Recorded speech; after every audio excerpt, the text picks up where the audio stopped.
So I had a little hiatus this summer where I was away from my PC and couldn't work on videos. During that break, I took the opportunity to work on my Switch backlog and play the entire No More Heroes series in preparation for No More Heroes 3. Well, I finally played No More Heroes 3 twice. I won't do a full review of the game because I know of another channel that is dedicated to covering all of Suda51's games, and I know he'll do a thorough analysis on 3. My apology. You don't have shit to apologize for, man. But listen, I kind of feel like a hunter who's had his kill stolen from him. It pains me to hear this. Instead, I want to talk about how No More Heroes 3 systems developed from past entries, as well as its presentation. No More Heroes is a series of character action games developed by Grasshopper Manufacture and directed by the one and only Koichi Suda, better known as Suda51. You play as Travis Touchdown, an otaku Kumer who becomes a top assassin of the United States on 2 separate occasions. No More Heroes 3 came out in August of 2021, and is said to be the conclusion of Suda's Kill the Past series. Start the game. Something I noticed about No More Heroes 3's combat is how it took parts from the mainline titles and Travis Strikes Again to create a newish kind of combat for the series. Instead of using motion controls to determine whether Travis is using a high stance or low stance to attack, No More Heroes 3 adopts a conventional system of having light and heavy attacks mapped to separate face buttons. Since Joy-Cons and modern controllers have more face buttons than Wiimotes, it made sense to break up the combat into 2 separate inputs. It's also easier on the wrist for me since I no longer have to keep my Joy-Con tilted up for the game to detect that I want to do a high stance. When Travis recharges his beam katana, he's no longer stuck in place while doing the animation. He can now move around while charging up, which is a great improvement for the series. Dodge is also mapped to its own face button, and I feel like this is a godsend as it makes it so much easier to trigger Dark Step.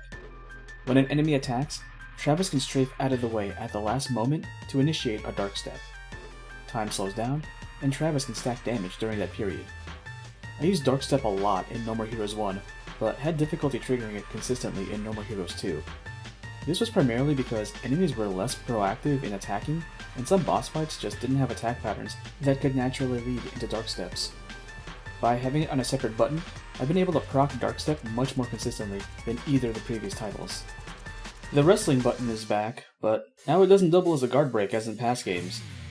The cool thing about it though is that if you wrestle a stunned enemy, the beam katana battery gets refilled. You can also wrestle enemies while in Dark Step, but that doesn't recharge the beam katana. Something that the game doesn't outright tell you is that so long as you're facing an enemy's back, you can wrestle them. One enemy type is susceptible to AI manipulation such that you can trap them in an infinite suplex cycle if you know how to bait out its attacks.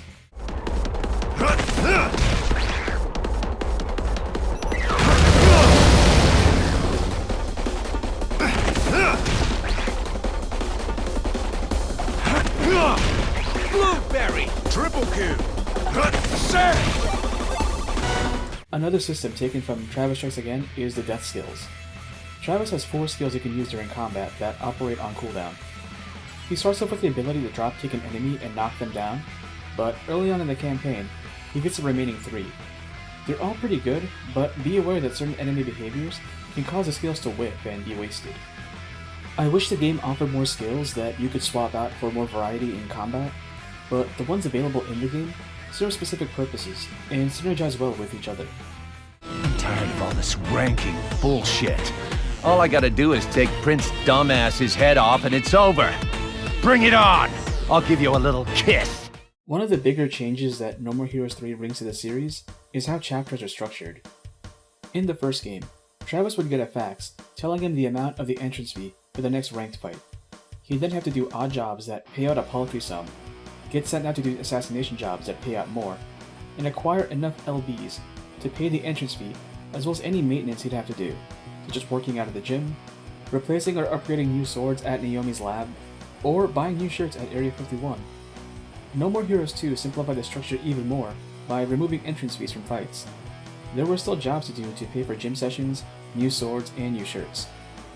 Travis Strikes Again concentrated all of the out-of-combat sections into a single hub area in Travis's trailer, where he could buy new shirts on his computer, read up on archived game articles covering the death balls that he was going to explore, and doing text adventure vignettes showing how he acquired the death balls. All 3 of those games had levels themed around their respective bosses. Some of those levels tend to drag on much more than necessary, especially in No More Heroes 2 and TSA. No More Heroes 3 keeps the open world that was featured in Santa Destroy from the first game, but also provides 4 other hubs for the player to explore. These hubs have jobs for the player to perform, as well as collectibles to hunt. I found it interesting that a few of the collectibles in No More Heroes 3 used to be tied to jobs from past games. It's also interesting how the hubs are themed around various video game locales. Santa Destroy is a conventional open world town that you'd find in GTA, whereas Perfect World looks like a suburb you'd make in The Sims. Thunderdome is a barren wasteland that requires a bike to travel around. Call of Battle is a send-up of every war game ever, from the blasted cityscape to the beach filled with tank traps and World War II style boats parked on the shore. Neo Brazil straight up looks like the backdrop for a DBZ fight. Santa Destroy is mostly faithful to the layout found in No More Heroes 1, with some updates taken from No More Heroes 2, such as Burger Suplex moving into the No More Heroes Motel's parking lot. All of the major landmarks are back, and I was surprised to find the backlot behind Thunder Ryu's gym was included. I remember this spot in particular because it was the arena for an assassination mission with the best payout in the game. Sadly, Travis can't explore any of the landmarks besides Beefhead. Area 51 is made redundant by aliens on the open world that offer t-shirts based on any challenges Travis has completed. As a tribute to past games, the first t-shirt alien that Travis will likely spot in the game is found in front of Area 51. Besides serving as places for Travis to hunt for collectibles and find jobs, the hubs are also where Travis can find designated fights. Instead of going through full boss dungeons like in past games, Travis is given a set of fights to participate in order to qualify for a ranked fight with one of the galactic superheroes. Designated fights come in 2 flavors, red fights and blue fights. Red fights are mandatory, and Travis has to clear every red fight in the hub in order to progress. Blue fights are more numerous than red fights, and Travis only needs to fight the amount posted on screen to qualify. However, all designated fights have high payouts, so it stands to benefit Travis to clear as many designated fights as he can to cover the entrance fee. Whew, that's steep, man. Yeah! I like how fights are laid out now. Going into boss dungeons was cool for the time, but I could feel my patience wearing thin with them the longer they got. By having them be discrete encounters that the player can choose to engage with, they're more manageable in terms of pace. As a result of having less fights overall, the fights are much harder in No More Heroes 3 than in previous games. The enemies take a page out of the bugs that were prevalent in TSA, and each enemy unit has a unique look and attack pattern. I like how distinct the enemies are in No More Heroes 3, but I miss the personality that the generic thugs brought to the series with their enemy chatter. I miss hearing, "My spleen!" come out of an enemy with every other kill. Make no mistake, these fights can be hard. You need to have an understanding of what each enemy will do and which threat to prioritize with each fight. Along with designated fights, there are defense battles that pit Travis against waves of enemies. These also have decent payouts, and unlike designated fights, they're replayable, which means they're great for farming cash. As an homage to the Glastonbury from No More Heroes 2, some fights end up in deep space where Travis has to pilot a mech and do Panzer Dragoon-esque shooting segments against larger targets. When Travis qualifies for a ranked fight, he pays out the entrance fee at a nearby ATM, and the game unfolds some backstory on the boss and their relation to Prince Fu, the villain of the game. Hey, assassin! Come see me, and I'll give you a little kiss. Travis then has a few moments to prepare for the fight in his lab and in the hallway leading up to the fight. Sylvia's phone calls make a return from No More Heroes 1, and they were greatly missed from No More Heroes 2. Just before getting into the fight, Travis can drop a quick save and stop by the sushi shop that makes a return from TSA. Unlike past titles, Travis can now stock up on healing items in the form of sushi he can use during fights. He can also have a sit-in meal to gain a buff before each fight. Bringing back the pre-boss fight hallway is nice, but it doesn't feel as important in No More Heroes 3 as it did in past games. That's mostly due to No More Heroes 3's structure, which did away with boss dungeons. No boss dungeons, no grueling combat gauntlets, and thus no sense of joy and relief in seeing a bathroom and healing items. He's here. Another ranked assassin, huh? Probably. I don't sense anything. Some kind of Zen thing, maybe? As far as boss fights go, No More Heroes 3 bosses are fine, but not as memorable as No More Hero 1's roster.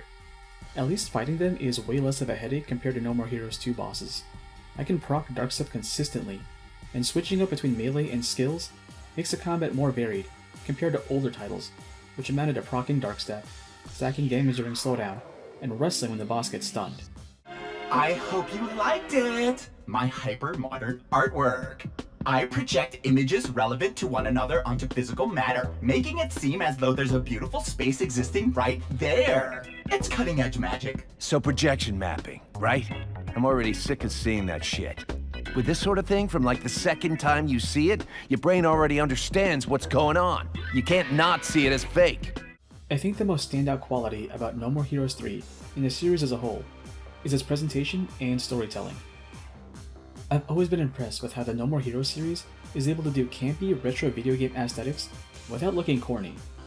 They've got the visual and sound design down in a way that isn't meant to accurately portray pixel art and MIDI compression, but pays homage to that time without being overly sentimental.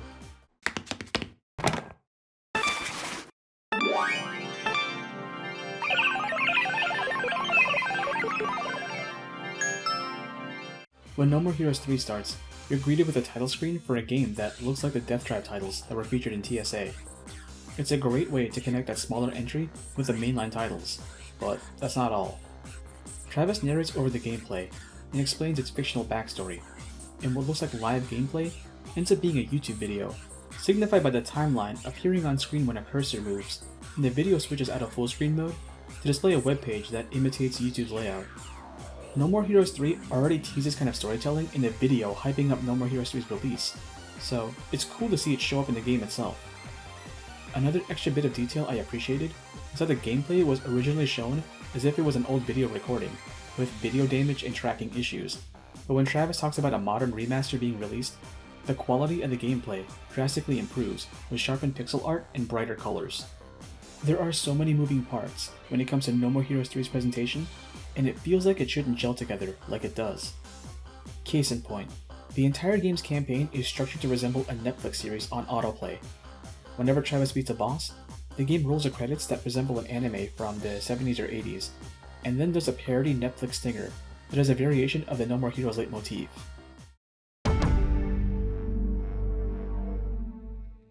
That leitmotif gets a lot of love in this game in really subtle ways. Sometimes Travis gets beamed onto a ship to do a fight, and the game plays that tune, but tweaked so it sounds like the X-Files theme song.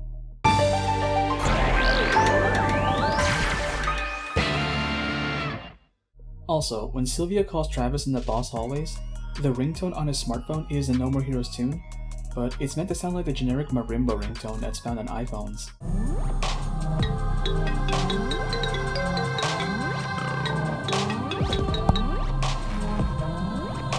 As for the writing, I won't spoil any details, but I feel like this is the most mature version of Travis Touchdown we've ever seen. To think that I'd be saving the world. Isn't that hilarious? I don't mean that in a pretentious or edgy kind of way. He's not the bloodthirsty upstart that he was in the first game. You're the one leaving, in a body bag. He's not the hothead bent on revenge that he was in the second game. I'll conquer the rankings, fight whoever it takes. And in return, you find me the assholes who killed Bishop. Despite having justification to become that again early in the plot. Travis, you are now ranked 5th. But we haven't even... We're just getting started! Perhaps you've forgotten, these fights are an official game. If your opponent dies for whatever reason, according to the rules of conduct, it is your win. That's fucked up! That's the stupidest rule I've ever heard. This guy's mine, and you just want me to let him go, bitch? Champion, please, let me take the fight from here. You go wait in the back. I can't do that. My duty is... Protecting this town is the duty of the people living here, and I accepted their challenge. If, and this is a big if, but if I were to get killed, please finish this for me. I will, Travis Touchdown. He seems to have found his center, and while he can still run hot, he knows when and how to turn it off now. Travis's look is interesting, because he's managed to keep the same fit for the past 2 decades, and the only real update he needed in his wardrobe was a switch from baggy Jinko jeans to skinny hipster denim. I also think it's interesting how No More Heroes 3 did away with alternate swords. Travis only uses his Bloodberry, but it's taken on the properties of swords from past games. In certain instances, the beam itself has a ghosting effect that makes it resemble the Tsubaki Mark II's multiple beams.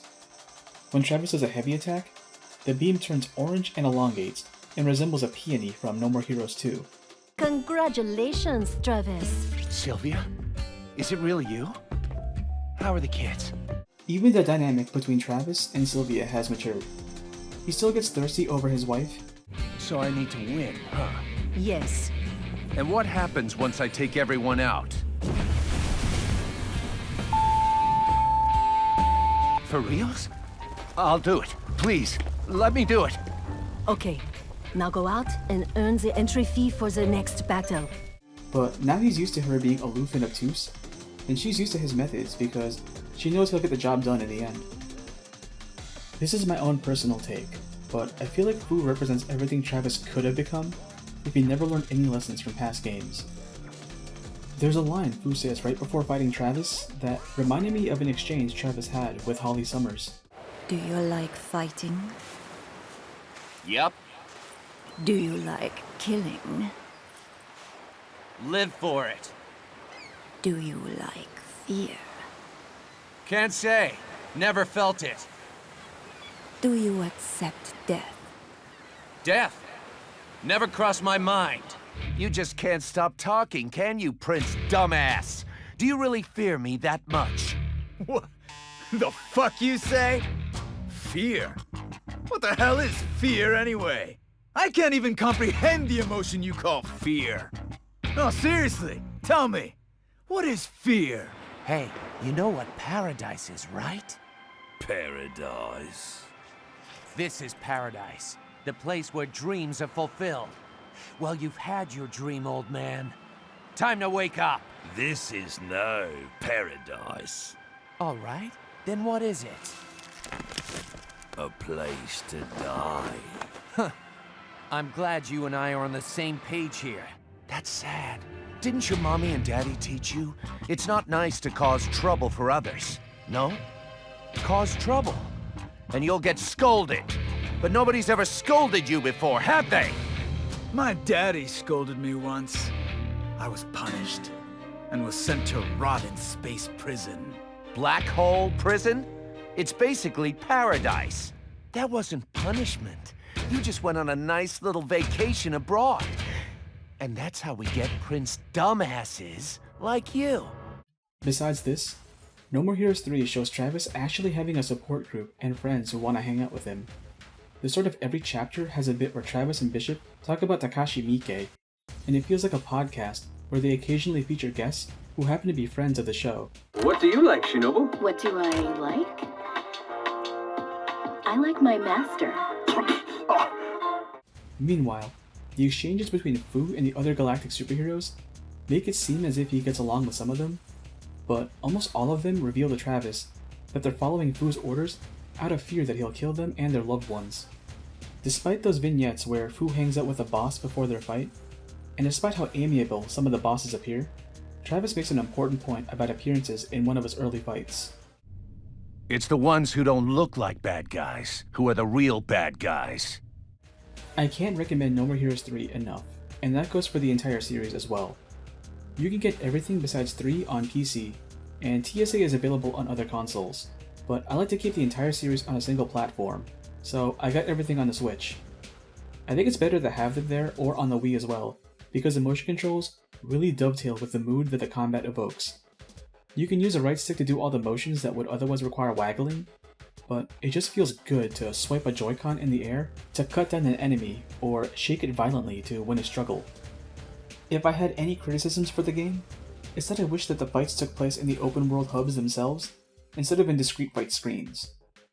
I understand that it's probably due to hardware limitations, but I think doing so would make me more attached to Santa Destroy and the other locales when I know that I have to fight in them.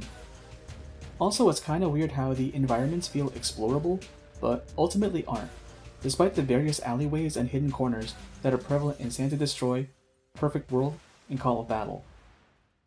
My other wish is to have some DLC for Shinobu and Batgirl, like in TSA.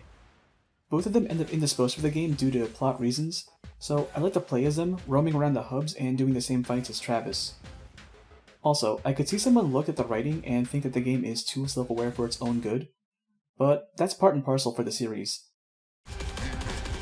Something wrong? Good luck. Likewise. Destroy Spark.